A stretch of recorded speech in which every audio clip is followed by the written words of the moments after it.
இப்போது பார்க்க இருப்பது கால்களை வலுவாக்கும் உத்தித ஏக பாதாங்குஸ்தாசனம்.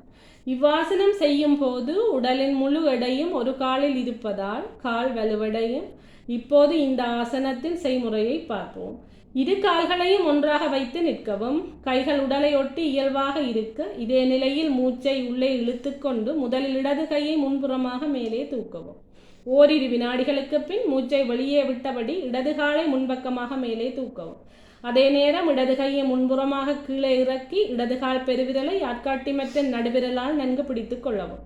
வலது கையை இடுப்பில் வைத்து பார்வை நேராக இருக்க இடது கால் மற்றும் கை நேராக நீட்டியபடி இருக்கட்டும்.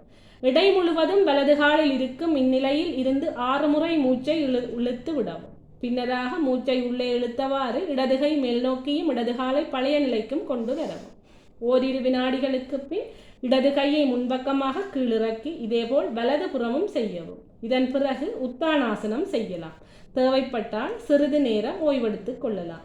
இதன் பலன்கள்: உடலின் முழு எடையும் ஒரு காலில் இருப்பதால் கால் வலுவடையும். கால் முட்டிக்கு பின்னால் உள்ள பகுதி நன்கு நீட்டப்படும். ஒரு காலில் நிற்கும் போது கவனம் அதிகரிக்கும். கைகளுக்கு நன்கு பலன் கிடைக்கும்.